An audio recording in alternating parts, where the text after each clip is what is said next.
नमस्कार, मैं अदिति गुप्ता आपका education world EW YouTube channel में फिर से स्वागत करती हूँ। चलिए डिजिटल लिटरेसी के अगले लेक्चर पर चलते हैं।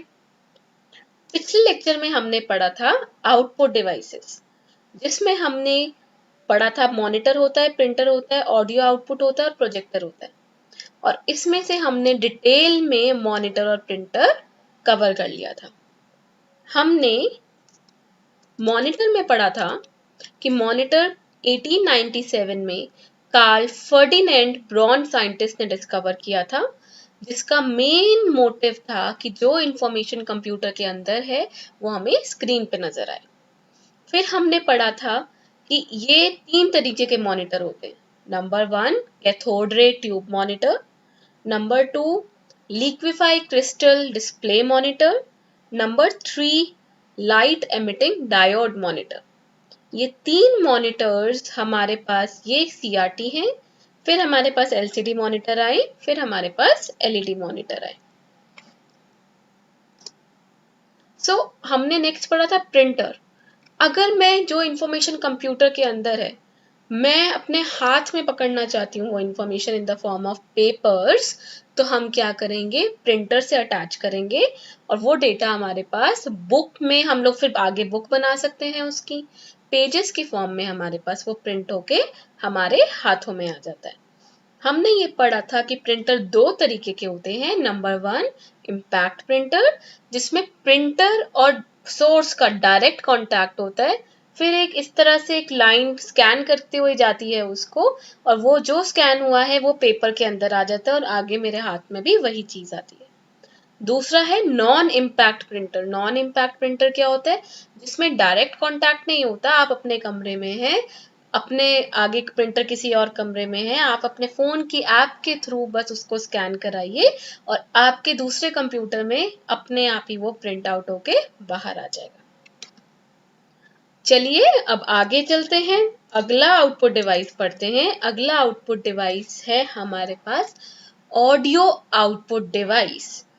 जैसे कि हमने ऑडियो इनपुट डिवाइस किया था जो माइक्रोफोन होता है, वैसे ही ऑडियो आउटपुट डिवाइस कौन सा होता है हमारे पास, स्पीकर, लाउड स्पीकर। जैसे आप यहाँ देखिए, ये स्पीकर्स, जिस भी डिवाइस के थ्रू आपको कोई चीज सुनाई दे उसे हम क्या कहते हैं, आउटपुट डिवाइस।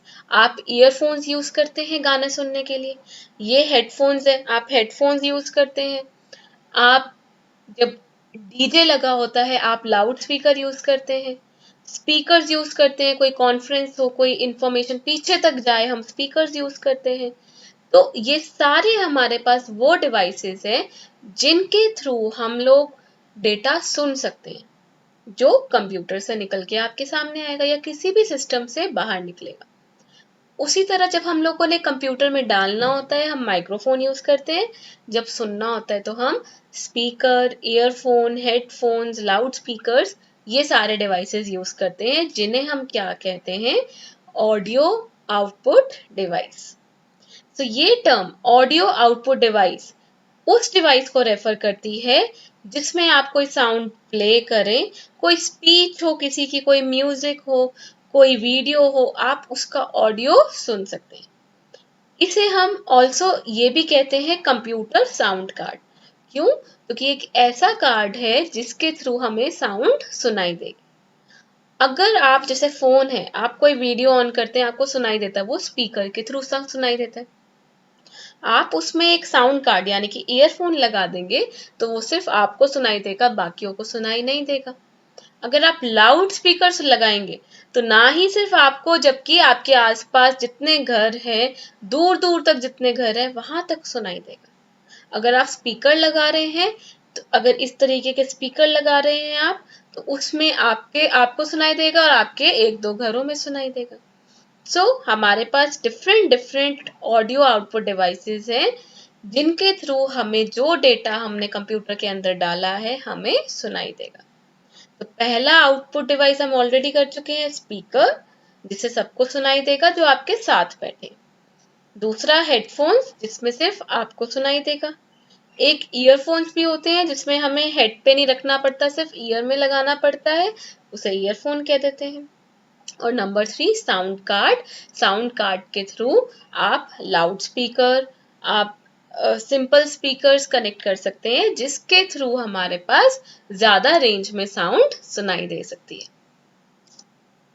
चलिए अगले आउटपुट डिवाइस पे चले, जो है हमारे पास प्रोजेक्टर। हम सब जानते हैं ये जो इमेज है ये किसकी है, प्रोजेक्टर की है। प्रोजेक्टर हमारे पास वह डिवाइस है जिसके थ्रू जो मैं कंप्यूटर के अंदर देख रही हूँ वो यहाँ से अटैच अगर उसे कर दिया जाए तो यहाँ से कुछ लाइट रेज निकलती हैं, और वो लाइट रेज अगर मैं इस प्रोजेक्टर की पोजीशन को एडजस्ट करूँ तो वो उसी वाइट स्क्रीन पे नजर आएंगी। और अगर आप कहीं दूसरे पे कर देंगे तो दूसरे पे नजर आएगा, बट क्लियर नजर नहीं आएगा, आप इतनी आसानी से पढ़ नहीं पाएंगे, क्योंकि दूसरी वॉल कलर्ड वॉल है। हमने लास्ट लेक्चर में करा था कि हम ज्यादातर जो इंफॉर्मेशन डिस्प्ले करना है हम वाइट चीजों पे करते हैं। वाइट बोर्ड हो गया हमारे पास, वाइट स्क्रीन हो गई, पेपर हमारे पास वाइट होते हैं, क्योंकि उस पे जितना हमारा डेटा है, इंफॉर्मेशन है, वो हमें क्लियर क्लियर नजर आता है।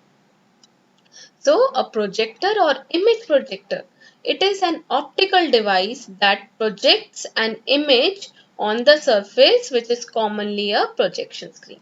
वो surface जो white screen मैंने लगा दी, उस surface को हम क्या कहते हैं, उसको हम कहते हैं projector screen, क्योंकि उसी screen पे हमें सारा डेटा नजर आएगा। तो मैं आशा करती हूँ ये हमें समझ आया होगा। प्रोजेक्टर इन्वेंट किया था कार्ल फ्रांसिस जेंकिंस ने। आपको इन सारे साइंटिस्ट के नाम क्लियर होने चाहिए। उसके बाद इसे प्रोजेक्टर या इमेज प्रोजेक्टर भी कहा जाता है।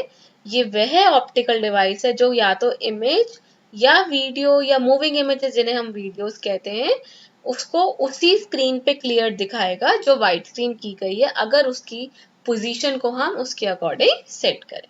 इसे हम क्या कहते हैं, प्रोजेक्शन स्क्रीन। तो यहाँ पे हमारे आउटपुट डिवाइसेस खत्म हो रहे हैं। अगला टॉपिक हम कर रहे हैं मॉडम।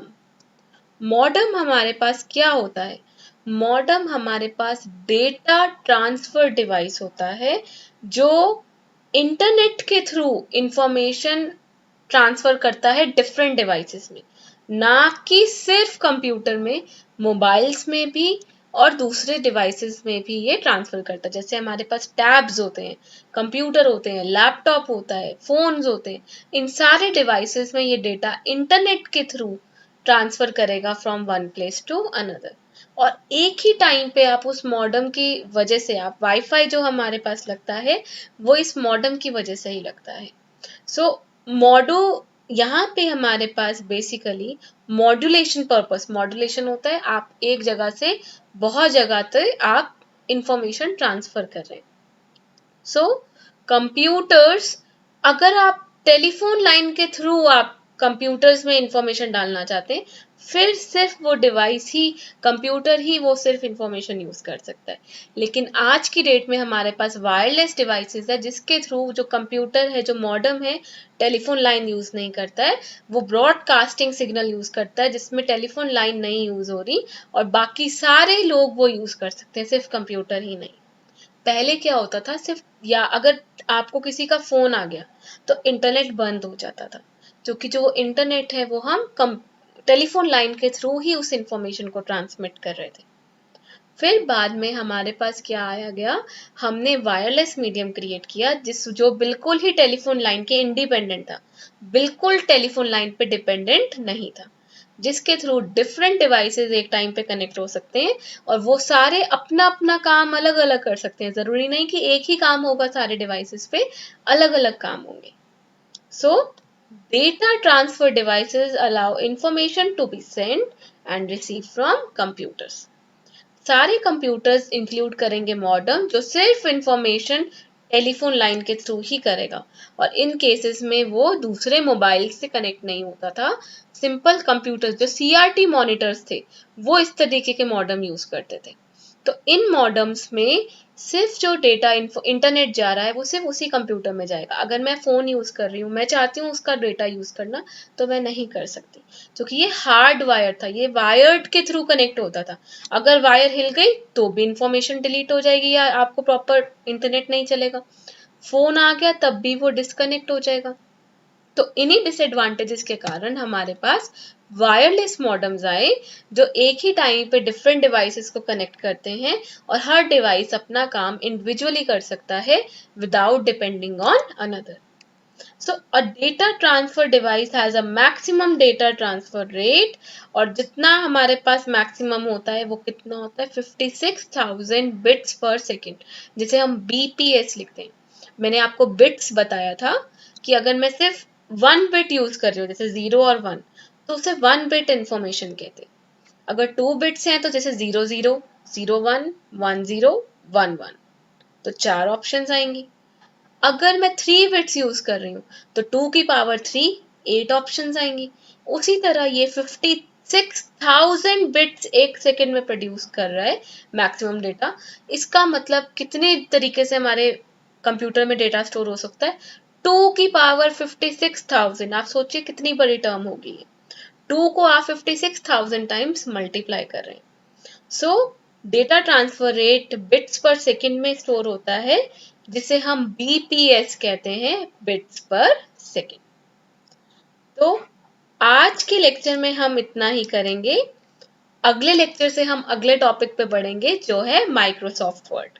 माइक्रोसॉफ्ट वर्ड के थ्रू हम लोग डेटा को एंटर कैसे करना है, हम लोग रिप्रेजेंट कैसे कर सकते हैं, उसको ओपन कैसे करना है, डिजाइन कैसे करना है, फाइल सेव कैसे करनी है, ओपन कैसे करनी है, ये सारी चीजें हम अगले लेक्चर में माइक्रोसॉफ्ट वर्ड में पढ़ेंगे. आज के लिए इतना ही. धन्यवाद.